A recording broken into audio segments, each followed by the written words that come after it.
안녕하십니까. 프레시안 박인규입니다. 지난 시간까지는 9.11 테러의 실상에 관해서 말씀드렸습니다. 무엇보다도 9.11 테러는 미국의 전쟁 명분을 만들기 위한 모종의 작전이 아니었나 하는 의심이 있다라는 얘기고, 그것이 모종의 전쟁의 명분을 만들기 위한 모종의 작전이 아니라 하더라도 미국은 9.11 전쟁을 계기로 전쟁에 나섬으로써 이전까지와는 다른 양태를 보이게 된다. 즉 말은 테러와의 전쟁이었으나 실상은 세계 지배를 위한 또는 세계 경제 지배를 위한 전쟁을 수행하게 된다라는 말씀을 오늘 이제 드리려고 합니다. 그러니까 9.11을 계기로 미국의 대외 전략이 아주 급격하게 바뀌게 되는데, 그냥 간단하게 말씀을 드리면 냉전 종식 이후에, 즉 공산권이 무너진 이후에 클린턴 행정부는 그 세계화 전략, 이른바 세계화 전략이라는 걸 통해서 금융을 통한 세계 지배를 추구합니다. 그런데 이것이 1997년 동아시아 외환위기나 1998년 러시아의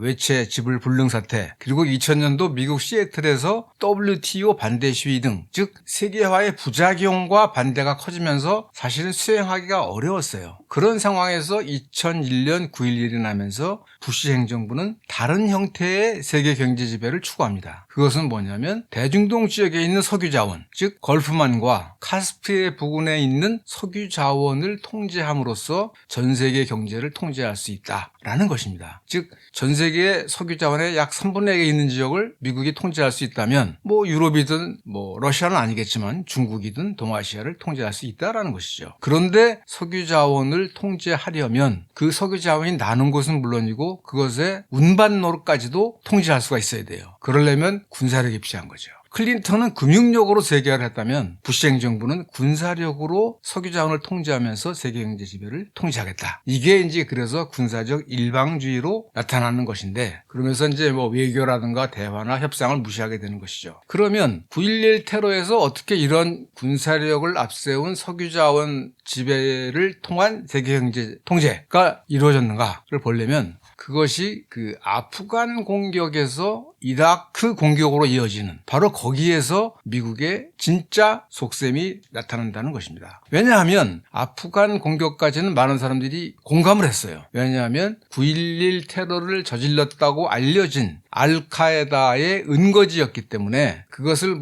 이 사법적 절차에 의해서 오사마 빈 라덴의 신병인들 하지 않더라도 어쨌든 3,000명이나 달하는 미국인이 죽었기 때문에 아프간 침공은 할 수도 있겠다라고 했는데, 1년 반쯤 뒤에 이라크를 침공합니다. 그런데 이라크는 테러하고도 관련이 없는 나라예요. 그런데다가 미국은 이라크가 대량 살상 무기를 개발한다는 이유로 유엔의 결의도 없는 상태에서 이라크를 침공한 겁니다. 그게 사실은 미국이 군사력으로 대중동 지역 전체를 점령함으로써 세계 경제를 지배하겠다는 첫 번째 변주곡이었던 거죠. 근데 그러한 이라크 침공을 위해서는 나름대로의 어떤 명분과 논리를 만들어야 하지 않겠습니까? 오늘은 이제 그런 과정에 관해서 알아보도록 하겠습니다. 즉 미국에 대한 테러에 대한 보복, 그러니까 미국 테러에 대한 보복 전쟁이 어떻게 세계 지배를 위한 전쟁으로 진화하게 되는가. 그 계기는 2003년 3월에 이라크 전쟁이다. 그 이라크 전쟁에 이르기까지 미국에서의 어떤 세계 전략은 어떤 변화를 겪는가를 알아보도록 하겠습니다. 우선 9.11 테러라는 게 좀 제일 끔찍한 거죠. 인류 역사상 볼 수 없는 민간 항공기를 납치해서 또 민간인들이 거주하고 있는 건물을 그냥 폭격을 해버렸다. 그래서 9.11 테러 이후에 적어도 몇 달 동안은 한 1년까지는 미국에 대한 공감과 연대가 굉장히 많았습니다. 예를 들면 프랑스 르몽드의 사장이자 주필인 사람은 뭐라고 그랬냐면, 이제 우리 모두는 미국인이다, 그런 얘기를 했어요. 이 얘기는 사실은 63년도에 케네디 대통령이 독일 베를린 장벽 건설에 반대하기 위해서 베를린에 가서 연설을 하면서 이히빈 아인 베를리너, 나도 베를린 시민이다 라고 얘기했는데, 나도 베를린 시민이다 라고 얘기할 때는 우리 모두 자유를 지향한다, 그 자유를 억압하는 소련에 대해서 비판한다, 이런 의미였어요. 근데 이제 르몽드 주필이 우리 모두 미국이다라는 것은 우리가 지금 난데없는 이슬람 테러에 당하고 있다, 이슬람 테러에 고통받고 있는 미국인에게 공감하고 그 테러를 박멸하기 위한 미국인에게 협조하겠다. 그런 얘기예요. 그리고 더 중요한 거는 그 미국과 유럽의 그 나토 군사동맹에서 이른바 그 집단 자위권 5조를 발동합니다. 나토 조약의 5조라는 거는 어느 한 나라가 침략을 당하면 모든 나라가 침략을 당한 것처럼 행동한다는 거예요. 즉 9.11 테러를 미국에 대한 군사 공격으로 간주하고 유럽 모든 나라가 협조하겠다. 그런 얘기였습니다. 뭐 그뿐만이 아니에요. 그 당시에 푸틴 대통령도 어떻게 보면 가장 먼저 부시 대통령에게 위로 전화를 걸었고 그 군 간부들의 반대를 무릅쓰고 테러와의 전쟁을 위해서라면 미군 전투기가 러시아 영공을 지나가도 된다. 그리고 러시아에 근접하고 있는 우크라이나와 같은 중앙아시아의 국가에 미군 군사기지를 만들어도 된다. 뭐 이 정도로 굉장한 어떤 공감과 연대를 표시합니다. 그러니까 당연히 아프간 공격은 세계인으로부터 반대나 비판을 받지 않았죠. 실제로 미국은 이제 10월 7일 날 지속적 자유, 인디어링 프리덤이라는 이름으로 아프가니스탄 공격을 시작했고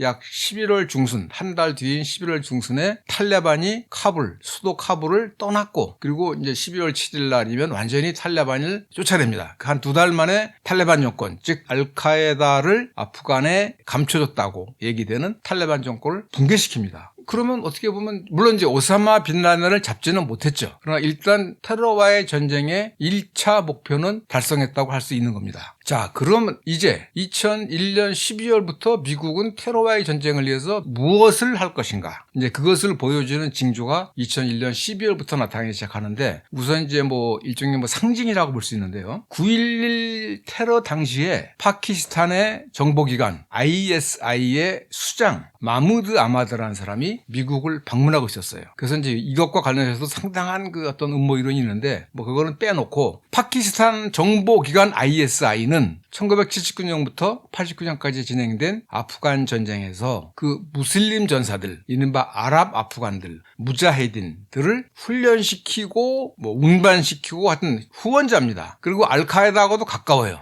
따라서 미국으로서는 의심할 수밖에 없는 거죠. 그래서 이 ISI 수장 마무드 아마드를 국무부 부장관 리차드 아미티지가 부릅니다. 그래서 여러 가지 요구를 합니다. 이 테러를 막기 위해서 우리가 이제 필요한 게 이런 거다. 이러한 거 저런 거를 이제 요구를 했는데 그 요구보다 중요한 것은 뭐냐면 아미티지가 이 ISI 수장 마무드 아마드에게 집요하게 물어봤대요. 파키스탄은 미국 편인가 아닌가? 파키스탄은 미국 편인가 미국의 적인가? 그러니까 you are with us or against us. 이게 유명한 말이죠. 나중에 부시 대통령도 말하죠. 즉 미국 편을 들지 않는 자들은 미국 편을 들지 않는 세력은 미국의 적으로 간주하겠다. 사실 그런 얘기예요. 나 지금 한 방 맞았어. 그리고 엄청나게 열받았어. 그런데 우리 편은 안 들어? 이거는 적으로 간주하고 공격하겠다. 사실 이런 의미입니다.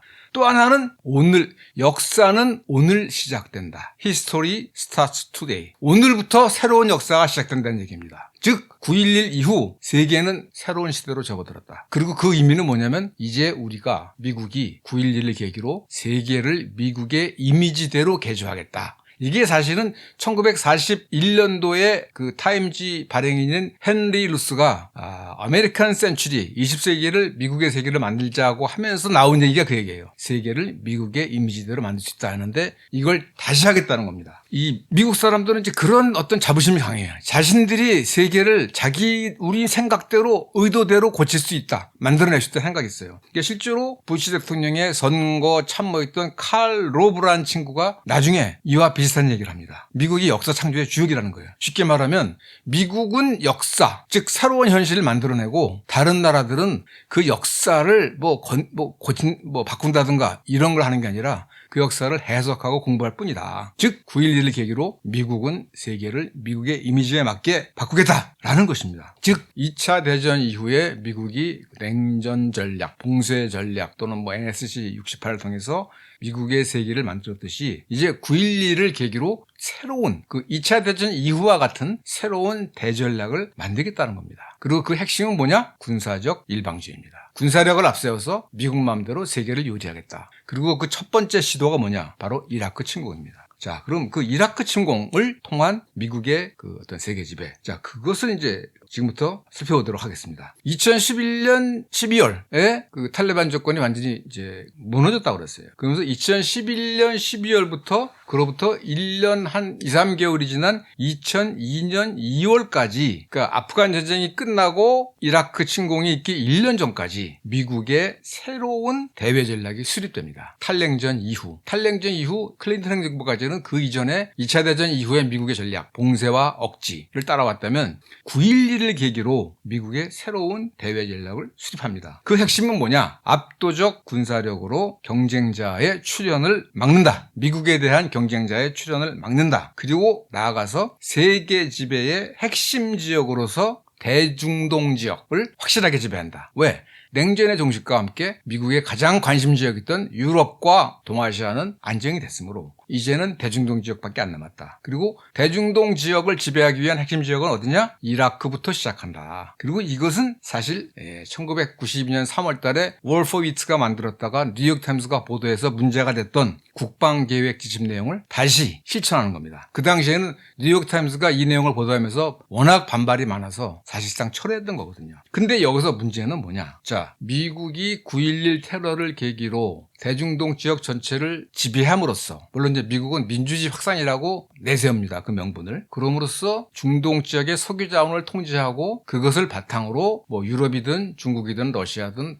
동아시아를 통제할 수 있다라고 했는데 그리고 그 시작점은 이라크인데 문제는 이라크라는 나라가 9.11 테러하고는 전혀 연관이 없다는 겁니다. 이라크는 바트당 사회주의 성향의 민족주의 정권이고 세속파 정권이에요. 그리고 오사마 빈 라덴이나 알카에다 같은 이슬람 전사들은 이슬람주의입니다. 이슬람을 정치의 기본으로 해요. 서로 앙숙이에요. 나세르 시절부터 세속파 아랍의 세속파 정권과 이슬람 세력은 항상 적대적이었습니다. 자, 그런데 그러면 어떻게 이 이라크와의 전쟁을 그 명분을 만들 것인가? 그것을 이제 무엇을 만드냐면 바로 대량 살상 무기 역량을 이라크가 갖고 있다. 그것을 계속 부각시키면서 미국의 새로운 대외 전략이 만들어집니다. 그 과정을 보도록 하겠습니다. 자, 우선 2001년 12월에 아프간에서 탈레반 정권을 몰아냈어요. 그리고 그 같은 달에 2001년 12월 달에 부시 대통령이 1972년 미국과 소련 간에 체결됐던 탄도탄 요격 미사일 금지 조약, 이른바 ABM 조약 또는 미사일 방어 금지 조약으로부터 탈퇴합니다. 이 1972년 미사일 방어 금지 조약은 미소 간 군비 경쟁을 어느 정도 억제하는 데 상당히 중요한 역할을 했던 거예요. 그런데 여기서 일방적으로 탈퇴합니다. 그리고 이제 이게 사실은 새로운 탈냉전 이후에 새로운 핵 군비 경쟁의 시작이 됩니다. 지지난 시간인가요? 왜 2001년 3월 달에 2001년 2월 달에 푸틴 대통령이 한국을 방문했을 때 이 ABM 조약에 존속에 합의했다고 그랬다가 되게 혼났다. 미국으로부터. 그런 말씀을 드렸죠. 이미 그러니까 미국은 냉전이 끝나간 다음부터 이게 이 ABM 조약으로부터 빠져나겠다. 왜? 그래야 미국이 러시아에 대한 핵 우위를 달성하기가 쉬워지기 때문입니다. 핵 우위를 위한 군비 확장을 막는 어떤 장애물을 없애는 것이죠. 그 뒤로 사실은 이제 2019년도에 트럼프 대통령이 중거리 핵미사일 금지 조약, 중국을 이유로 중거리 핵미사일 금지 조약에 탈퇴하면서 핵 군비 경쟁은 다시 강화되기 시작합니다. 그리고 나서 또 한 달 뒤에 그 다음 달에 2002년 1월 달에 펜타곤 미 국방부에서 핵 태세 검토 보고서라는 걸 냅니다. 뉴클리어 포스처 리뷰라는 건데 이건 뭐냐면 미국의 핵무기를 언제 어떻게 쓸 것인가에 관한 보고서예요. 근데 여기서 상당히 바뀝니다. 미국의 핵 정책이. 즉 미국의 핵무기는 그동안은 적의 핵 공격으로부터 미국을 보호하고 그리고 적이 미국을 핵무기를 공격하지 못하도록 한다. 즉 방어와 억지가 이 미국 핵무기의 주요 기능이다라고 했었는데 2002년 1월 달에 나온 핵태세 검토 보고서에서는 작은 소형의 핵무기는 필요하다면 쓸 수 있다. 예컨대 적이 지하 깊은 곳에다가 핵무기라든가 생화학 무기를 보관하고 있다고 한다면 그 지하에 묻어있는 대량 활상 무기를 파괴하기 위해서 소형의 벙커버스터, 일종의 그 지하 밑으로 파고 들어가서 폭발하는 겁니다. 벙커버스터라는 소형 전술 핵무기를 사용할 수 있다라고 했고 그 다음에 뭐 이스라엘이나 남북한이나 대만 같이 미국의 전략에 대단히 중요하다고 생각되는 지역에서는 재래식 전투가 일어나도 핵무기를 쓸 수가 있다. 그리고 원래 핵 확산 금지 조약에서는 이 비핵 국가에 대해서는 핵 공격을 못하도록 되어 있는데 지금 이런 뭐 남북한이나 대만 같이 이런 경우에도 쓰겠다. 즉 다시 말해서 이 말은 이제 적의 선제 공격을 저지하기 위한 것이라고 말하지만 실제로는 기존의 핵 균형을 파괴하고 핵 확산을 심화시키는 거예요. 왜냐하면 이제 북한 같이 미국의 핵 위협에 노출된 나라들은 이거 핵을 만들어야 되겠네 할 수밖에 없게 되는 것이죠. 그리고 이제 요 무렵에 미국 내에서는 그 탄저균이라는 굉장히 치명적인 생물학 무기가 이 우편으로 배달되면서 5명이 또 죽고 20명이 부상하는 사건이 일어나요. 그러니까 미국 내에서는 이 대량 살상 무기에 대한 공포감이 확 퍼집니다. 그리고 이런 상황에서 2002년 1월 29일 그러니까 펜타곤의 핵태세 검토 보고서가 나온 지 얼마 안 됐을 때예요.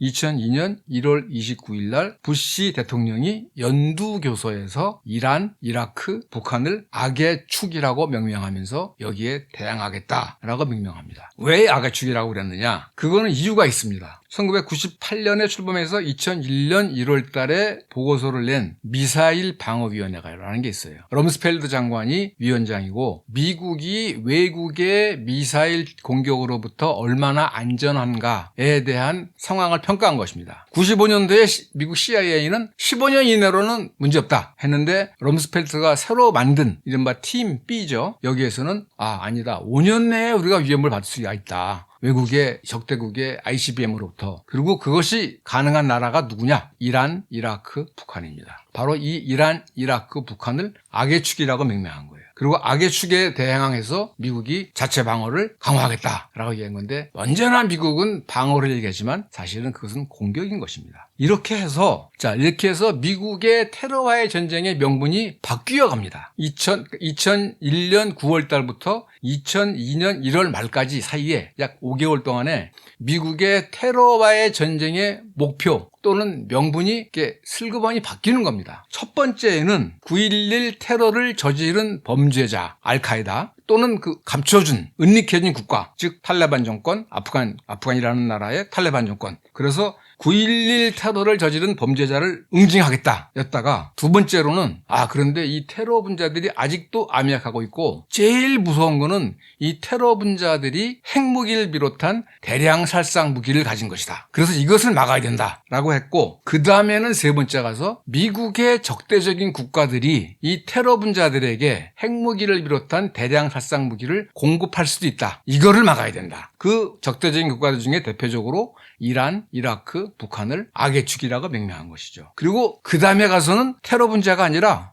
이 악의 축 국가들이 대량 살상 무기를 계속 개발하는 거를 놔두면 안 돼. 이걸 막아야 돼. 이렇게 된 겁니다. 그리고 마지막으로 이제 이라크 침공하기 직전에는 뭐가 나오냐면 민주주의를 확산시켜야 돼. 이 나라가 이런 대량 살상 무기를 만드는 거는 민주주의가 발전되지 않았기 때문이야. 그래서 이라크에 민주주의를 확산시킬 거야. 요거는 나중 얘기입니다. 어쨌든 이 네 번까지, 그러니까 이 악의 축 연설 때까지 네 번째까지가 완성된 거죠. 처음에는 9.11 테러를 저지른 놈들을 잡아서 혼내줘야지 하던 게 대량 살상 무기로 바뀌더니 나중에 가서는 미국의 적대적인 나라들의 대량 살상 무기 개발 및 획득을 저지하겠다. 이렇게 넘어간 겁니다. 그리고 이제 그렇게 대량 살상 무기를 저지한다는 것의 이면에는 지난번에도 말씀드린 것처럼 미국이 자체의 핵무기 능력을 강화하고 특히 우주로부터의 이 군사 공격 능력을 강화함으로써 압도적 군사적 우위를 누리겠다. 이른바 풀 스펙트럼 도미넌스 전방위 지배를 이루겠다라는 것이 있었습니다. 즉 이 악의 축 연설이라는 것은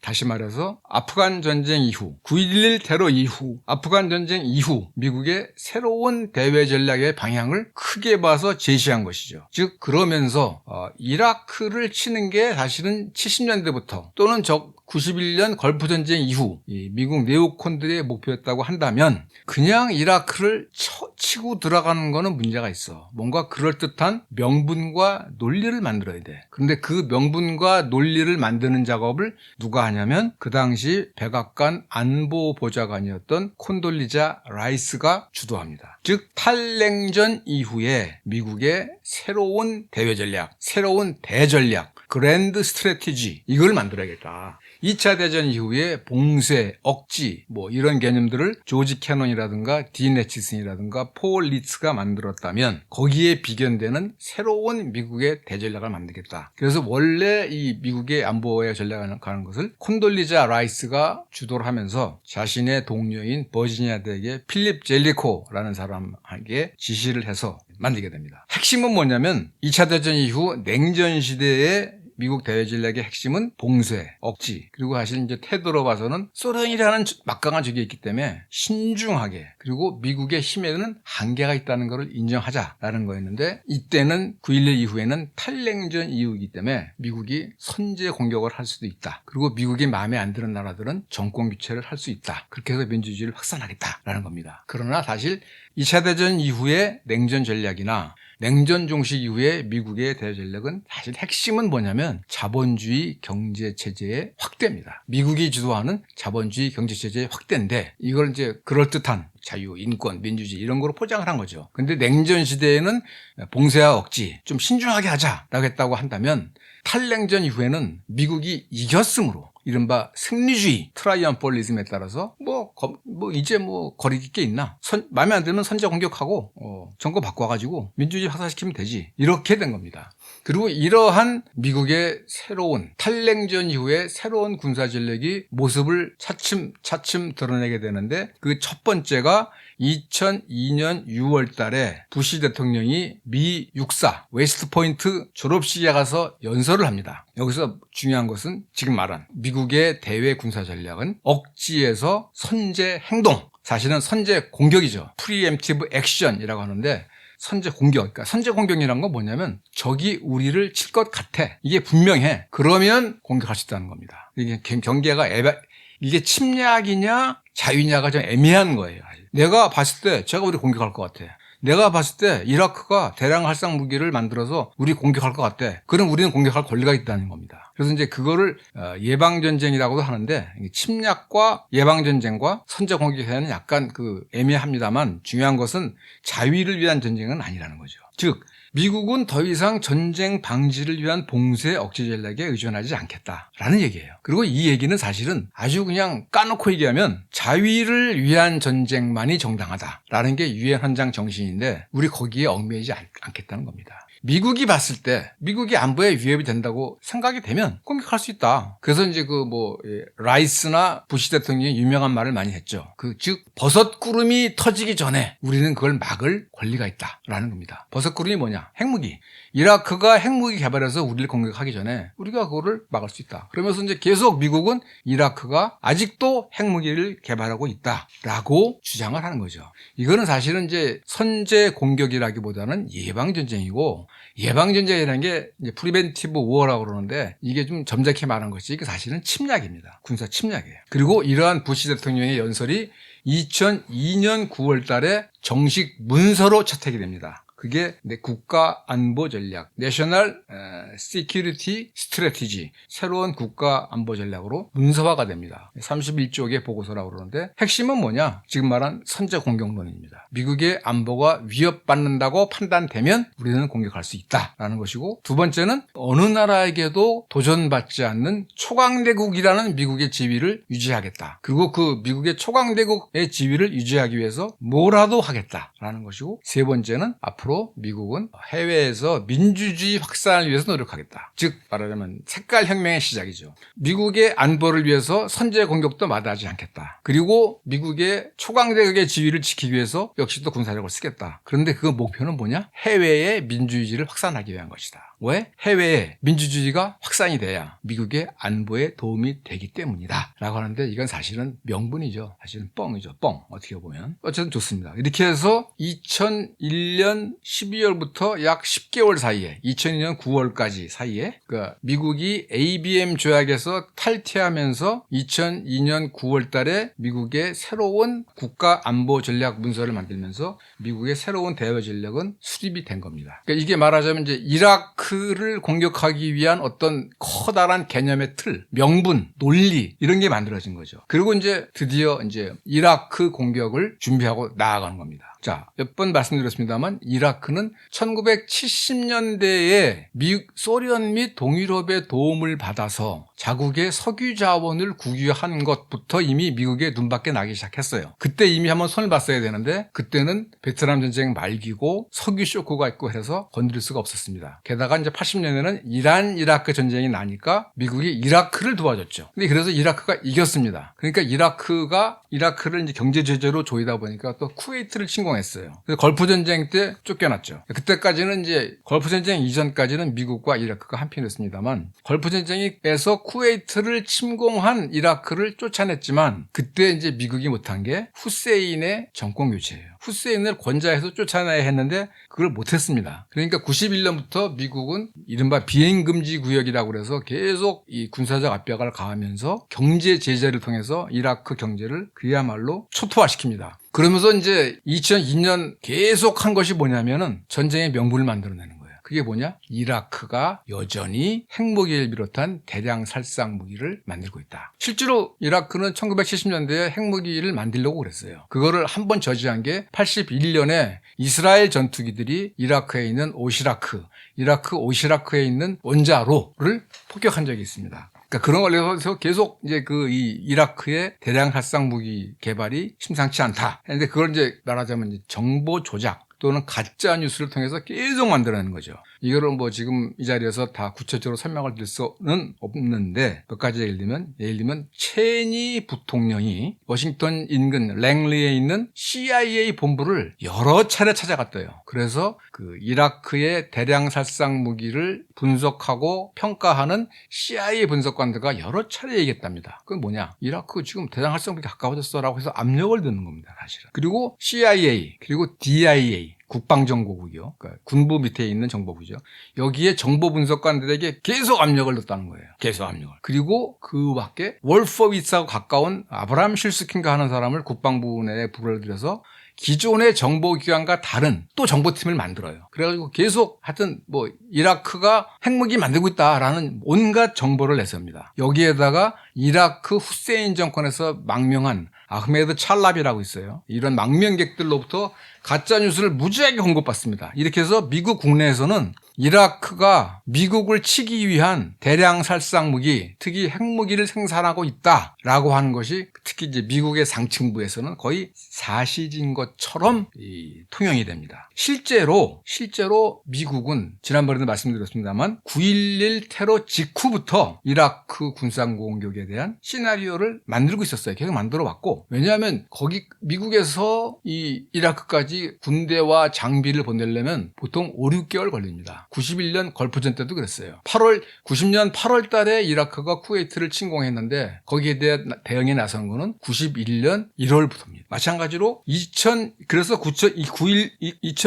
9.11 직후부터 펜타곤은 군사 공격 준비를 했고, 그리고 2022년 봄에 이미 군사 개입 방침을 확정을 해요. 그래서 이미 그 당시에 뉴욕타임스 같은 신문에서 곧 얼마 안 있어서 미군이 이라크를 침공할 것이다 라고 하는 보도가 나갑니다. 그러면서 그때 이제 처음으로 이라크 전쟁을 어떻게 할 것인가 라는 여러 가지 이제 그 예상들이 나오는데, 유명한 그 충격과 공포, shock and awe라는 게 그것입니다. 엄청나게 충격을 줘서 완전히 상대방의 넋을 빼놓겠다, 그런 겁니다. 그건 뭐냐면 엄청난 폭격으로 이라크의 사회 기반 시설, 뭐 교통, 통신, 물류 이걸 다 파괴시키는 거예요. 완전 얼을 빼놓는 거예요. 그 다음에 지상군이 들어가서 점령하겠다라는 겁니다. 그 당시는 그 9.11 테러에 따른 공포 또는 분노 이런 것 때문에 합리적인 토론 같은 게 굉장히 어려웠을 때예요. 그래서 92년 봄부터 이제 이라크 공격에 대한 이야기가 나오는데, 이 이라크 군사 공격에 대한 의미 있는 반대는 딴 데서는 안 나왔다고 그럽니다. 오로지 공화당 내, 그리고 부시 대통령 아버지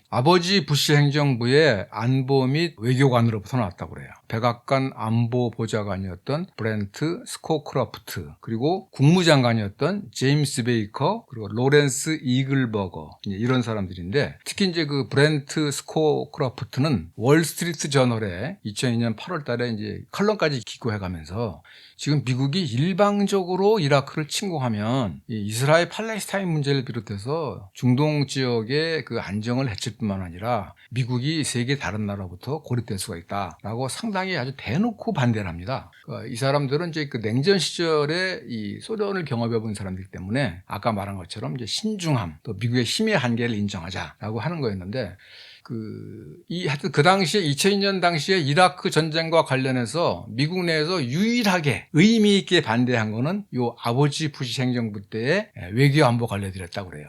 그러니까 이제 이런 말하자면 내부에서 전쟁에 대한 반대가 나오니까 2002년 9월 달에 부시 대통령이 그러면 이라크 침공 문제를 유엔에 회부하겠다라고 결정을 합니다. 이거는 91년도에 걸프전 때의 말하자면 전례를 되살린 거예요. 그럴 수밖에 없었던 것이 아프간 침공까지는 아프간은 사실은 그냥 주로 비행기나 미사일 공격을 하고 실제 정규군보다는 특수전 사령부가 들어갔고 내부에서의 전투도 탈레반과 북부 동맹이라고 그래가지고 북쪽에 있는 중앙아시아 계통 경쟁 세력으로 하여금 전쟁을 하게 했어요. 그러니까 지상군의 피해가 별로 없었던 거예요. 근데 이라크 침공은 약간 다르죠. 그러니까 미국 사람들도 이라크를 꼭 침공을 해야 되나 하는 회의론이 분명히 있었던 거예요. 예를 들면 2002년 9월 당시에 퓨 리서치 센터라는 데에서 여론조사를 했는데 이라크에 대해서 군사행동하자라고 해 찬성하는 비율이 64%였다고 그래요. 근데 이 64%는 미국 혼자 가는 게 아니라 유엔의 승인을 받고 다국적 군으로 갔을 경우에 91년 걸프전처럼 만약에 미국이 혼자 들어간다에 대해서는 절반은 뚝 떨어집니다. 33%. 그러니까 미국 단독으로 이라크 침공하면 33%. 그런데 미국이 다국적군과 함께 들어가면 64%. 그러니까 이것을 위해서는 유엔이라는 어떤 국제기구의 토론과 승인을 거쳐야 했던 거죠. 그런데 중요한 것은 이미 2002년 10월 달에 미 의회에서는 전쟁을 결의해요. 여기서도 이제 말하자면 그렇게 전폭적인 지지는 아니라는 걸 볼 수 있습니다. 상원에서 77대 23, 하원에서 296대 133. 물론 2대1이 넘죠. 3대1에 가까운데. 그렇다고 해도 전폭적인 건 아니에요. 그런데 이제 중요한 거는 말씀드린 것처럼 9.11 이후에 미국 사회의 분위기를 생각해 보자고요. 세계 최강을 자랑하는 미국이 어떤 이 무슬림 정치자도 알 수 없는 그런 놈들한테 테러 공격을 당했다에 대한 분노가 있었고 또 당할 수도 있다는 공포도 있었고 하니까 전쟁을 대놓고 말리기는 어려웠던 거예요, 사실은. 그래서 2002년 11월 8일 날 이라크의 대량 살상 무기 제거에 관한 유엔 안보리 결의안이 만장일치로 채택이 됩니다. 이게 이제 그 당시에 프랑스하고 미국이 굉장히 대립을 했는데 이거는 전쟁을 하자는 의미는 아니에요. 미국은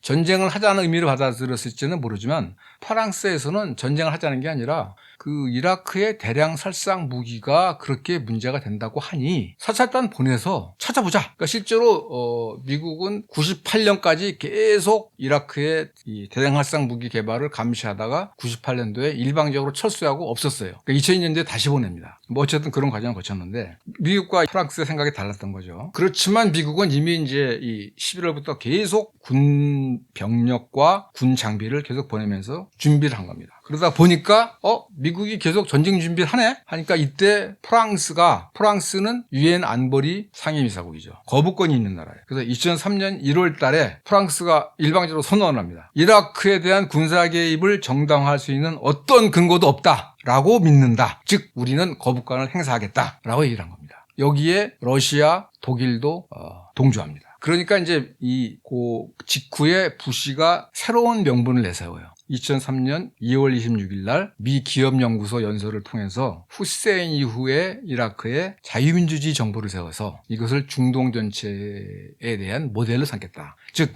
민주주의 확산이라는 거를 내세우기 시작한 거죠. 그리고 그 이전에 2월 5일 날 그러니까 프랑스가 아주 강력하게 거부권 행사를 얘기하니까 2월 5일 날 파월 국무장관이 유엔 안보리에 출석해서 이라크의 대량 살상 무기 개발 현황을 자그마치 1시간 15분 동안 장황하게 설명을 합니다. 그리고 아주 이례적으로 조지 테넷 CIA 국장을 자신의 뒤에 앉혀요. 즉 이것은 CIA가 보증하는 정보다라는 것을 보여준 거죠. 그래서 나중에 파월은 이게 사실은 국제사회를 상대로 해서 미국이 사기친 거예요. 왜? 이라크 침공 후에 대량 살상 무기를 못 찾았으니까. 그런데 막 국무장관이 CIA 국장을 탁 뒤에다 앉혀놓고 이라크가 얼마나 위험한 국가인가. 핵무기뿐만 아니라 탄저균 같은 뭐 화학무기도 만들겠다. 생물학 무기도 만들겠다. 이런 식으로 이제 막 겁을 준 거죠. 여기에 대해서도 프랑스는 끝까지 자신의 뜻을 꺾지 않았어요. 그 프랑스 외무장관이 그로부터 그러니까 2월 5일 날 파월이 이라크의 대량 살상 무기 개발 상황에 대한 가짜 정보를 흘렸고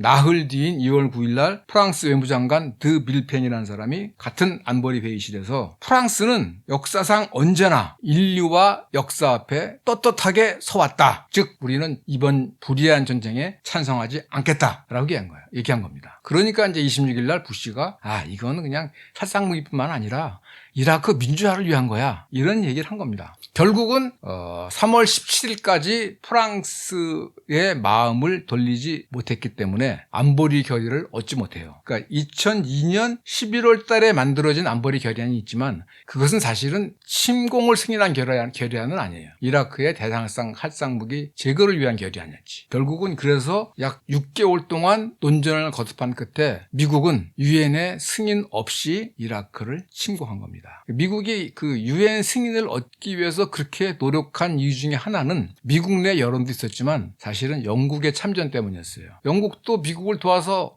참전을 해야 되는데 그 당시에 이제 블레어 총리가 부시의 애완견이라고 했죠. 부시의 포들이라고 했어요. 그래서 그 블레어 총리가 이라크의 대량 살상 무기 개발을 정당화하는 정보를 주기도 하고 여러 가지 도움을 줬는데 미국을 도와서 참전하려고 그랬어요. 그런데 유엔의 승인이 있는 것과 없는 것은 차이가 있죠. 명분을 줘야 되니까. 결국은 실패합니다. 프랑스가 끝까지 거부해서. 그러니까 이때까지가 어떻게 보면 유럽이 미국에 대해서 나름대로 독자성을 가졌을 때예요. 이제 많은 사람들이 요 이라크 2001년 9.11 테러 이후의 과정을 보면서 이때부터 미국과 서유럽 간의 관계에 틈이 벌어지기 시작했다라고 말을 합니다. 그리고 이제 이 프랑스가 이때 거부권 행사를 분명히 하면서 그러니까 프랑스, 독일, 러시아 등이 반대했는데 프랑스, 독일은 이거 올드 유럽, 낡은 유럽이고 이 동유럽 국가들은 되게 찬성했어요.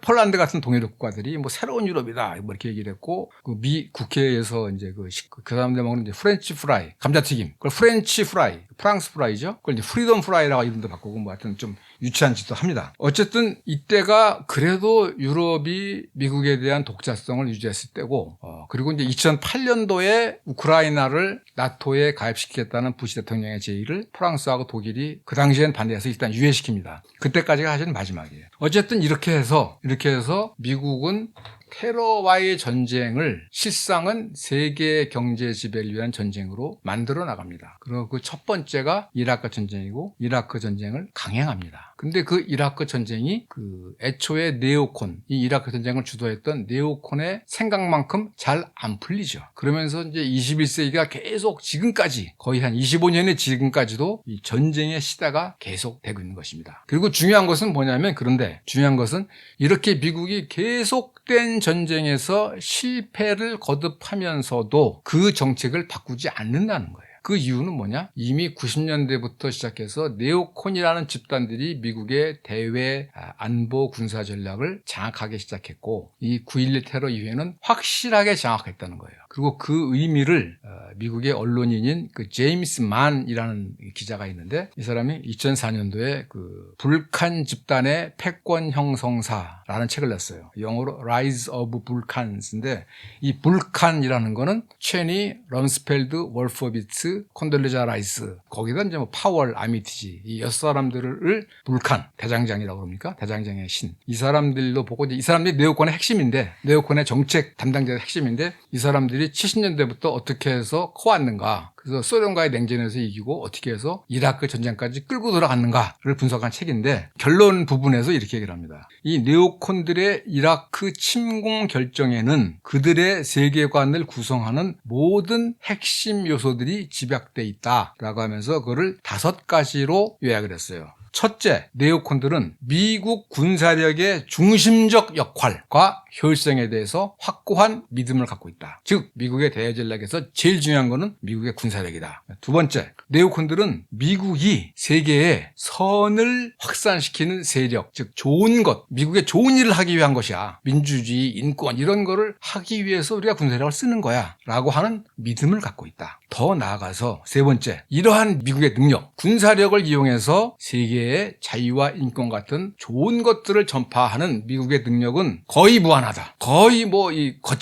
말하자면 한계가 없다라고 하는 믿음이 있다는 겁니다. 그 결과는 뭐겠어요? 군사력을 가지고 세계에 좋은 것을 전파하고 있고 그 능력이 무한하다고 한다면 네 번째 믿음은 뭐냐면 고로 미국은 다른 나라들과 대화를 하거나 협상을 하거나 외교를 할 필요가 없다. 미국의 군사적 일방주의로 우리는 미국은 세계에 좋은 일을 하고 있다라고 하는 믿음을 갖고 있다는 거예요. 그리고 마지막은 이 이라크 침공 결정은 여러 번 말씀드렸습니다만 1992년 3월 달에 그 국방부 그 당시 차관이었던 월퍼위츠가 만들었다가 뉴욕타임스에 보도가 돼서 철회하게 된 디펜스 플래닝 가이드, 국방계획 지침이 현실화된 것이다. 핵심은 뭐냐? 미국은 세계 유일의 초강대국으로 영원히 남을 것이다. 여기에 도전하는 세력은 그야말로 싹부터 박살낼 것이다. 이것이 압축되어 있다. 이라크 침공 결정이 그런 것이다. 라는 것이죠. 그래서 그걸 다시 이제 요약을 한다면 탈냉전 후, 즉 냉전 종식 이후에 미국의 최대 안보 위협은 테러리즘인 것으로 드러났다. 그전에는 소련을 비롯한 공산 세력이었다면 탈냉전 이후에는 테러리즘이 미국의 최대 안보 위협으로 떠올랐고 이 테러리즘의 진원지는 중동지역이므로 미국은 안보를 위해서 중동지역의 정치와 사회구조를 바꿔야겠다. 그리고 시작은 이라크다. 이라크부터 시작해서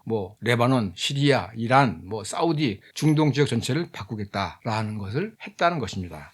아시겠지만 결론은 실패죠. 실패인데 아직도 전쟁을 하고 있습니다. 그러니까 미국의 네오콘 입장에서는 실패가 아니라고 주장할 수도 있겠죠. 리비아의 까다피 정권도 무너뜨렸고 최근에는 시리아의 아사드 정권까지 무너뜨렸으니까요. 그러나 그러한 미국의 그 끝없는 전쟁, 롱워라고도 그러는데 이 무한전쟁이 세계에 가져온 것은 사실은 혼란뿐입니다. 문제는 안 바뀐다는 거죠. 안 바뀐다는 것이고 이게 지금 현실과는 맞지 않는데 계속되고 있으면서 세계의 혼란과 불안을 가중시키고 있다는 것이고 더 중요한 것은 이러한 네오콘 세력들이 아직도 미국의 대외 정책을 장악하고 있다. 그런데 이제 트럼프 정권이 들어섰어요. 그 트럼프 정권은 세계 전체를 장악하겠다라고 하는 이른바 글로벌리스트적 야망은 없습니다. Make America Great Again. 그러니까 일종의 민족주의예요. 우리만 잘 살면 되지 라고 생각하고 있는데 과연 그것이 세계에 어떤 평화와 안정을 가져다 줄지는 두고 봐야 합니다.